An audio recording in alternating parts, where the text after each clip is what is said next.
Hello, hello! Day 3 of the challenge. So today I want to talk about self-discipline and what self-discipline did for me. As I mentioned before, 6 months ago or 1 year ago, I was definitely not self-disciplined. I was lazy, I was insecure, and I wanted to change. And self-discipline is the thing that allowed me to change. So what do I mean when I say self-discipline?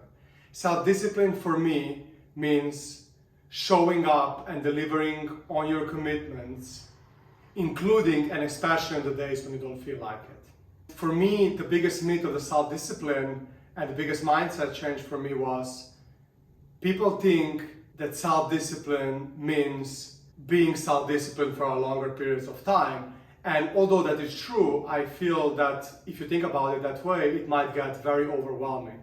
So what do I mean by that? Imagine you want to go to the gym and you buy a yearly ticket and you already start thinking about your apps which you're going to have in 12 months, and you're going to start thinking about, oh, I need to now reprioritize all my schedules and my friends to be able to go to the gym every day. So of course you soon lose interest, right? What I do on the other hand is, instead of thinking about going to the gym for 6 months, I think about going to the gym every single day like it's the first time. And it's a super simple concept, but it works. And why does it work? Because you remember when you went to the gym the first time, you were super excited. Now think about when you go to the gym the 20th time or the 30th time, you're not that excited, you need to push yourself. But if you manage to convince yourself that every time is like it's the first time, then the excitement is up. So it's less about going to the gym for 6 months, and it's all more about showing to the gym every single day. This is the biggest mind shift I had in self-discipline. As I mentioned in previous videos, I don't like long distance running, so I really need to push myself to do it. If I think about running a marathon in October, that would be very overwhelming for me. Whereas I rather think about, okay, can I run 5 or 10 kilometers today? And even within the run itself, of course, when I come to kilometer 4, it's overwhelming. When I look at my watch and it says 6 more kilometers, yeah, it gets overwhelming. But then I focus on, can I take 1 more step? And then once I take it, I focus, can I take the next step and the next step? And then this is how I come to 10 kilometers. Because my body wants to quit, my mind wants to quit, but then they both can deliver on one next step. So it's a really powerful mind shift that works for me. I hope it works for you. I also want to talk a little bit about willpower here. And I was listening to this very good podcast between David Goggins and Andrew Huberman, when Andrew Huberman was explaining that they found parts of the brain recently which are connected to the willpower. And the only way those parts grow is if you do something you don't want to do. So let's take ice baths, for example. When I started ice baths, I didn't want to do it. And 2 minutes was a lot for me and I was out. Right now, because I'm doing ice baths for a long time, I can be inside for 25 minutes and I actually love them. And when I heard about this research, the light bulb immediately went in my head, which is basically, I'm not developing willpower anymore. And I'm not developing willpower anymore because I am doing the things that I want to do. I optimize in 2 senses. One, I do things that I like to do, but harder. So I perceive them as something I don't like to do or I want to quit. Or I find new things. And that's why I'm adding all these challenges and I want to do barefoot hiking. And I did already some barefoot hiking, but I want to do barefoot hiking in Mount Agung, which is a 12-hour hike. I want to do marathon runs and I want to do other things just to push myself to consistently develop willpower. Because it's important that you develop willpower so then you can use it in the things that matter. Let's say you use it for self-control, you don't snack on the junk food, or you use it for something else. So really important tip here is, well, there are 2 tips actually. Tip number 1, don't focus on becoming a gym rat. Rather focus on going to the gym every single day like it's the first time.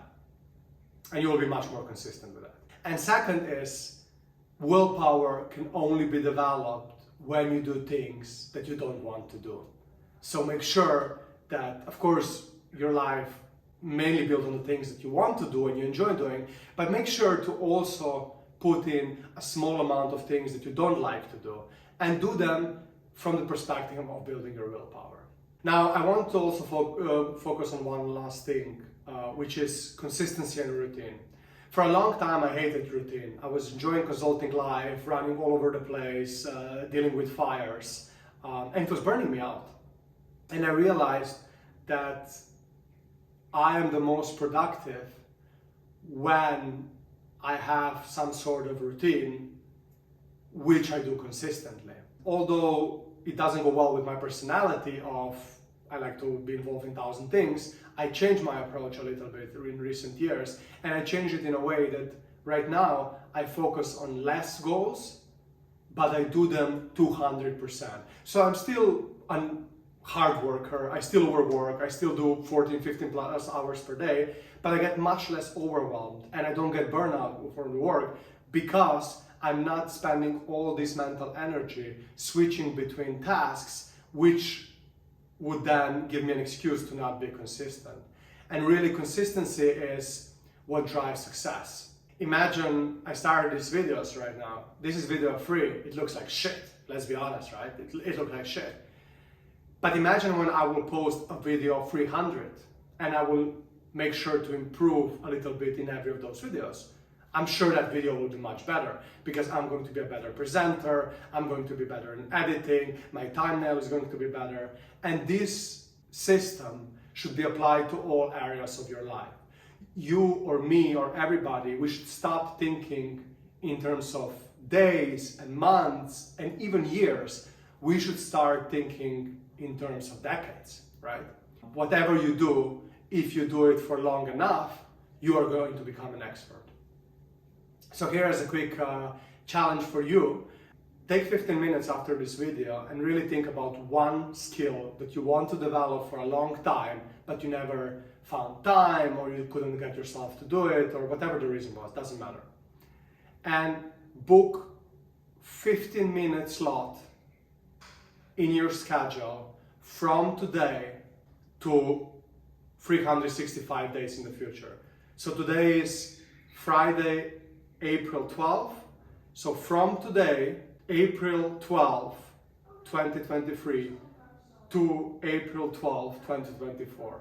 Spend 15 minutes honing that skill, not more, not less, and I promise you, in a year, you're going to be an expert.